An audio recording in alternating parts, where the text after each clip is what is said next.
네, 성공한 창업자들에게는 특별한 것이 있습니다. 네. 그 비결들을 찾아서 배워보는 시간이죠. 네, 숨어있는 정보 하나하나까지 찾아서 소개해 주시는 분입니다.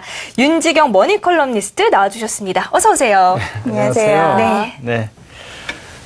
인생을 5, 60년 정도 살다 보면 몇 번의 터닝포인트를 만나게 됩니다. 네. 그런데 그것을 잘 포착하고 활용한다면 삶을 잘 읽었다고 할 수 있겠는데요. 네, 오늘의 주인공도 현재가 있기까지 여러 과정을 거쳤다고 합니다. 그 경로를 지금부터 살펴보도록 하겠습니다.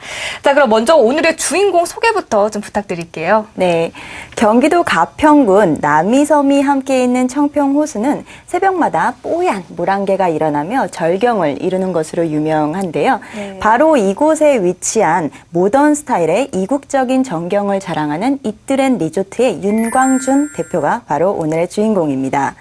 윤광준 대표의 삶은 10년간의 연구원으로서의 삶, 그리고 IT 기업을 창업하여 그 이후 10년, 또한 바라던 모든 것을 이루고 지금까지 이르기까지의 10년의 과정으로 구분할 수가 있는데요.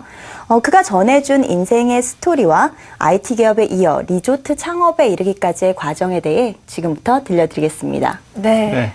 IT하고 리조트, 얼핏 들어서는 서로 좀 연결이 잘 안 되는 것 같은데요. 네. 뭔가 사연이 있을 것 같네요. 네, 윤 대표는 고향이 천안 목천, 초등학교 5학년 때서야 비로소 전기가 들어온 시골에서 자랐다라고 합니다. 그래서 네. 시골에 있는 어린 아이가 꿈꾸는 것이 대부분 그렇잖아요. 성공을 위해서는 공부를 열심히 해야겠다라는 생각에 공부를 굉장히 열심히 했고요. 네. 유독 어렸을 때부터 전자부품, 전자기계를 만지는 것에 굉장히 흥미가 있었다라고 해요. 그래서 일예로 초등학교 6학년 때에는 스스로 분리하고 조립한 전자기계를 콘센트에 꽂았다가 이게 스파크가 일면서 감전이 되는 사고까지 당했던 적이 있다라고 합니다. 그 호기심이 네. 대단하였던 것 같죠.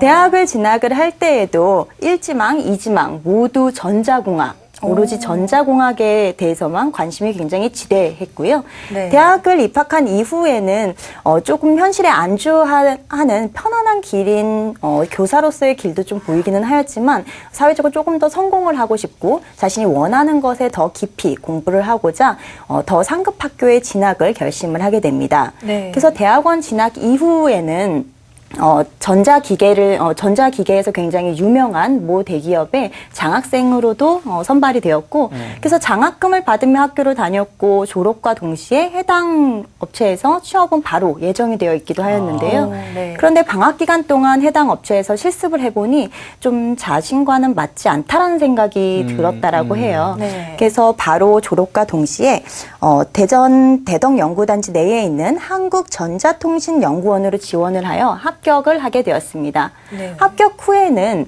그전까지 받았던 장학금을 포함한 모든 돈을 다 돌려주기까지 하였다고 해요. 왜냐하면 해당 기업으로 진학을 하지 않았으니까요. 네.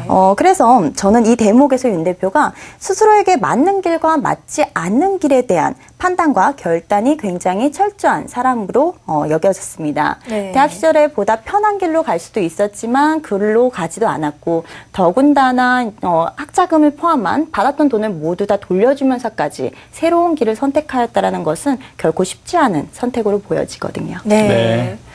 네, 이렇게 전자공학도였던 윤 대표가 리조트를 창업할 수 있기까지 참 어떠한 사연이 있는지 궁금하게 됩니다. 자, 사실은 모든 경험이 밑바탕이 되는 거기 때문에 어떻게 보면 이렇게 이 두 경력이 굉장히 동떨어져 있는 것 같이 보이긴 하지만 경험이 모두 밑바탕이 되는 거기 때문에 이러한 부분을 지금부터 살펴보도록 하겠습니다. 자, 이분의 연구원 시절은 과연 어땠을지 상당히 궁금한데요. 네. 윤 대표가 반도체를 연구하던 당시만 해도 우리나라는 반도체 연구의 초창기, 즉 윤 대표가 반도체의 1세대라고 합니다. 네. 그러다 보니 지금과 같이 어떤 세분화가 되어 있다라든지 자동화 시스템이 모두 다 갖춰져 있는 환경은 아니었다 보니 연구원 한 명이 공정에서부터 설계, 제작에 이르기까지 모든 과정을 직접 해야 했다고 합니다. 그렇게 하다 보니 이제 제가 윤 대표한테 잠시 반도체 공정 과정에 대해서도 들을 수가 있었는데요. 만약에 반도체를 제작 공정을 하다가 중간에 실패하게 되면 다시 처음으로 돌아가야 합니다. 그리고 또한 그 과정을 다 거쳐서 마지막까지 왔는데도 또 실패한다. 그러면 이 과정 중에 도대체 어디에서 잘못되었는지 모두 다 되짚어 봐야 하고요. 네. 이런 과정을 수도 없이 수년간 반복을 했던 거죠. 네. 이렇게 해서 마침내 딱 성공했을 때, 즉 기존의 휴대폰에서 반도체를 떼어내고 자신이 직접 개발한 반도체 칩을 딱 넣었는데 통화 버튼을 딱 눌렀어요. 그런데 이게 통화가 성공을 한 거죠. 네, 그렇게 되었을 때는 어떤 엔지니어로서의 희열감이 굉장히 컸겠죠. 네. 이러한 희열감까지도 느끼면서 윤 대표는 휴대폰 반도체의 모든 과정을 직접 체험하며 개발에 이르게 됩니다. 그러다 보니 이 과정에서 무슨 부분이 문제가 되는지, 또한 이 과정에서 어떤 게 가장 중요한 포인트인지를 알아내게 되었고요. 그 과정에서 취득한 특허로 인한 수수료는 지금까지도 1년에 수천만 원에 달하는 특허권으로 인한 수수료를 받고 있다라고 합니다. 네. 특허 수수료, 특허 사용료, 위력이 지금까지도 몇 천만 원 대단한 것 같은데요. 네. 궁금해 하시는 분들을 위해서 좀 더 자세하게 설명 부탁드릴게요. 네. 이 부분에 대해서는 이런 말씀을 한번 먼저 드려보고자 하는데요. 최근 30대의 자수성가한 백만장자 NJ 드마코가 쓴 빠르게 부자 되는 길을 소개한 부의 추월차선이라는 책에 대한 관심이 높은데요. 이 책에서 저자는 추월차선의 사업의 씨앗이 될 수 있는 5가지의 사업 영역에 대해서 꼽아주었습니다. 부동산으로 대표되는 임대 시스템, 컴퓨터, 소프트웨어 시스템, 그리고 조앤롤링의 해리포터 시리즈와 같은 콘텐츠 시스템, 프랜차이즈나 체인점 운영 등의 유통 시스템, 인적 자원 시스템이 바로 이에 해당하는데요. 윤 대표와 같이 특허로 인한 수입은 다른 회사에 라이센스를 주고 그 라이센스의 사용 수수료를 받는 것이기 때문에 임대 시스템에 속하고요. 네. 이러한 특허 기술의 개발이나 등록은 이미 수년 전에 이루어졌잖아요. 하지만 이로 인해서 취득하는 소득은 시간이 한참 흐른 지금까지도 원활하게 이루어지는 것이다 보니 이 MJ 드마코 작가는 가장 탁월한 부를 창출해낼 수 있는 소스로 특허권을 꼽기도 하였습니다. 네. 저도 작년에 하나 특허를 낸 게 있어요. 출원한 게 진짜요? 있는데요. 뭔가요? 그건 저는 이제 제 업무를 살려서 저축법에 대한 거를 하나를 개발을 했는데, 오, 네. 윤 대표의 사례를 보고 저도 이제 나중에라도 이 특허권으로 인한 수수료를 좀 많이 받으려면은 지금부터 좀 매진해야 될 것 같다라는 결심도 새롭게 다시 하게 되었습니다. 네. 지금부터는 본격적인 창업 스토리에 대해서 이야기를 나눠보도록 하겠습니다. 자, 또 하나의 터닝 포인트가 되는 셈인데요. 윤 대표에게는 과연 어떠한 계기가 작용이 됐었나요? 네, 윤 대표가 반도체를 개발하던 그 당시에 휴대폰의 모든 제조업체들은 해외로부터 그 반도체를 수입해서 썼다라고 합니다. 네. 그렇다 보니 윤 대표는 자신이 일단 국내 기술로 반도체를 개발하기만 하면 당연히 국내의 그런 제조업체들이 해당 윤 대표가 개발한 그 거라고 예상을 하였던 거죠. 그런데 시장은 윤 대표의 예상과는 완전히 다르게 돌아갔다라고 합니다.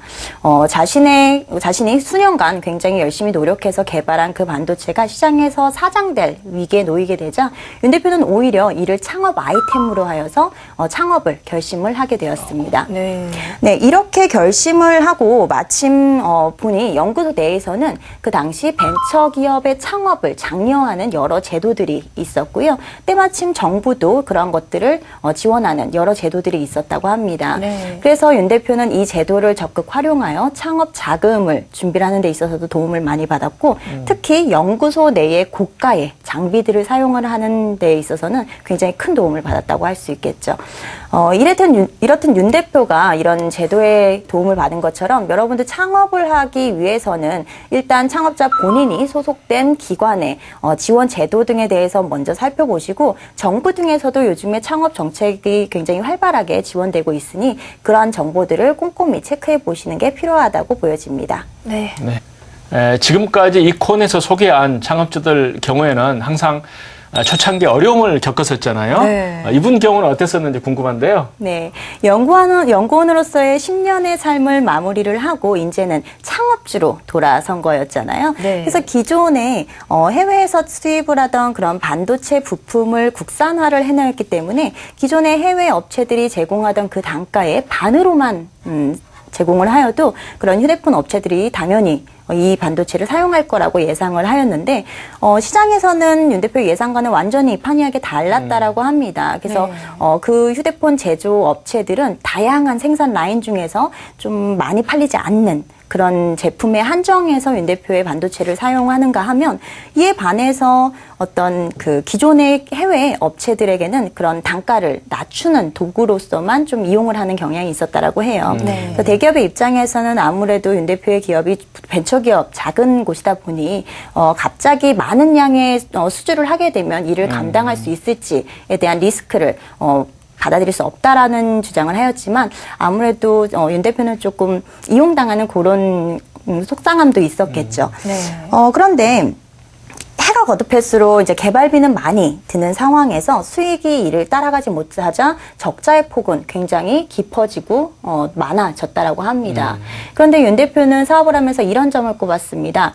돈과 사람 중에 그 무엇 하나가 빠져서도 사업을 진행할 수가 없다고요. 네. 그렇다 보니 자금을 유치하기 위해서는 여러 벤처 투자 회사들을 찾아다녀야 했었는데 10개 회사에서 유치를 하기 위해서는 100군데를 찾아가서 PT를 해야 했고요. 네. 유비의 삼고철효 유명하잖아요. 그런데 네. 이분은 한 명의 유능한 인재를 유치하기 위해서는 기본은 10번은 찾아가야 했다라고 합니다. 예, 이런 과정을 거치면서 동시에 대기업을 상대로 영업까지 병행을 해야 했으니 이 시기를 회상하면서 윤 대표는 그야말로 전쟁터를 불사르는 심정으로 매일 하루하루가 굉장히 치열하였다는 말을 하기도 했습니다. 네. 이분의 경우에는 이제 두 가지 창업에 성공을 했습니다. 네. 일단 IT 업체에 대한 이야기까지 들었고요. 네.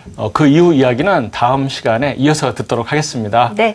또 한 번의 터닝 포인트를 거쳐서 리조트 창업에 이르기까지의 스토리 다음 주 이 시간에 들어보도록 하겠고요. 지금까지 윤지경 머니컬럼니스트와 함께했습니다. 오늘 말씀 고맙습니다. 네.